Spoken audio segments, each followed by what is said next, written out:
Hi, and welcome to this video about how to get more affection from your partner. We're diving into the ultimate guide on how to get more affection from your partner. Whether you're in a long-term relationship or just starting out, these tips are meant to bring more love and warmth into your life. First up, let's talk about the different love languages and how important it is to understand your partner's unique way of giving and receiving love. Just like different languages, we all have our own love languages. Some people feel most loved through words of affirmation, others through acts of service, receiving gifts, quality time, or physical touch. Take the time to discover your partner's love language and make an effort to speak it fluently.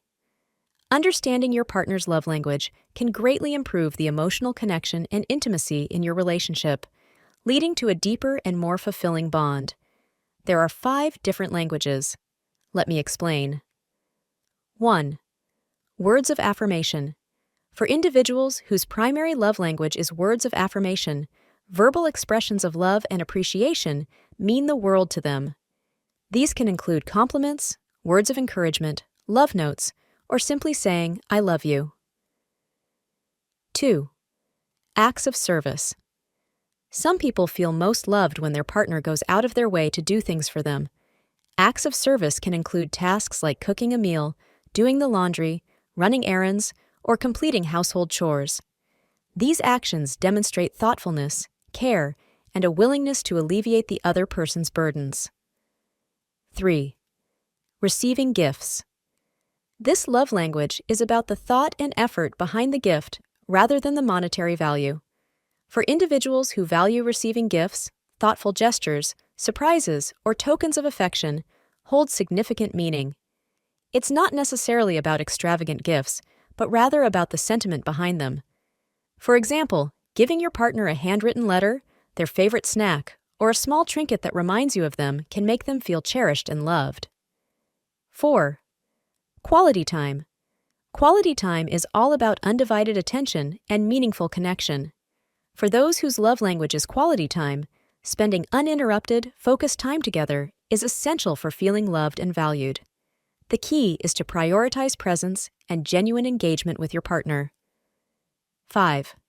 Physical touch. Physical touch is a powerful way to express love, affection, and intimacy. Holding hands, hugs, kisses, cuddling, and other forms of physical affection are crucial for individuals who prioritize this love language. Physical touch communicates warmth, security, and connection. Even simple gestures like a reassuring touch on the shoulder or a gentle squeeze of the hand can convey love and support. Experiment with different love languages to discover what resonates most with your partner and make a conscious effort to express your love in ways that speak directly to their heart. There's a book called The 5 Love Languages by Chapman where you can read more about this. The link to this book is in the description.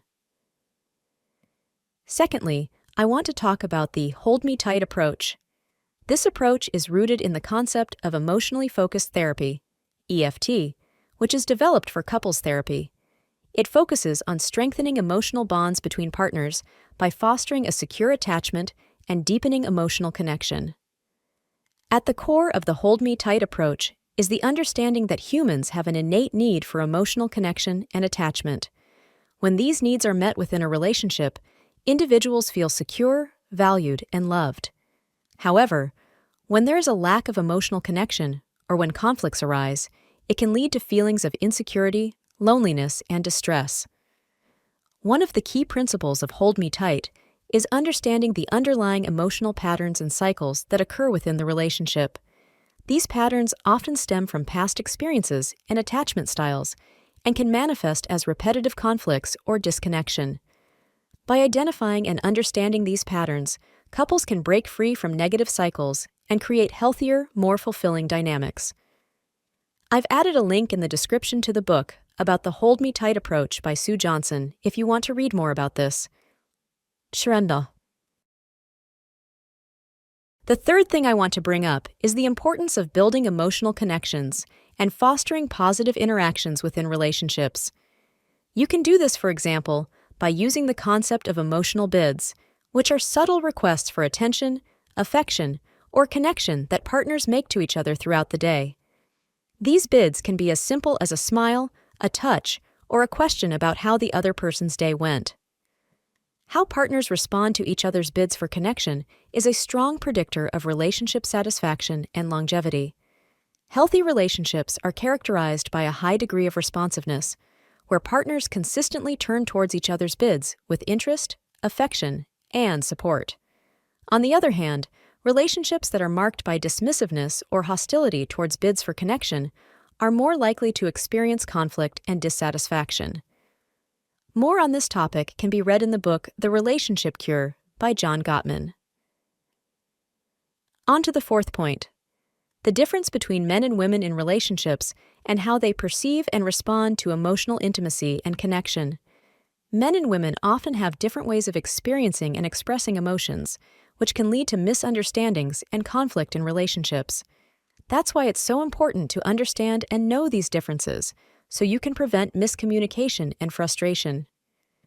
For example, men often seek validation and significance in their relationships, while women tend to prioritize emotional connection and intimacy. Men may feel most loved and valued when their actions and contributions are recognized and appreciated by their partners. On the other hand, women may feel most loved and secure when they feel emotionally connected and understood by their partners. Some practical tips and strategies include: focus on nonverbal cues. Pay attention to your partner's nonverbal cues and gestures to gauge their emotional state and needs. Small gestures of affection, such as a hug or a reassuring touch, can convey love and support without the need for words. Create opportunities for connection. Find ways to create opportunities for emotional connection and intimacy in your relationship, even if they don't involve direct conversation. This could include spending quality time together, engaging in shared activities, or simply being present and attentive to each other's needs. Validate your partner's feelings. Acknowledge and validate your partner's feelings, even if you don't fully understand them. Letting your partner know that their emotions are valid and important to you can strengthen your emotional bond and foster greater intimacy. Focus on solutions, not blame. When conflicts arise, focus on finding solutions together rather than placing blame or criticism. You can read more on this in the book, How to Improve Your Marriage Without Talking About It by Patricia Love. You can find the link in the description. In the pursuit of getting more affection from your partner, it's crucial to understand that affection isn't just about physical touch or grand gestures. It encompasses a deep emotional connection and understanding between partners. Each of the concepts we've discussed play a vital role in fostering that connection and ultimately increasing affection in your relationship. You can create a stronger, more fulfilling bond filled with love, warmth, and affection. So remember to communicate, connect, and cherish each other every step of the way.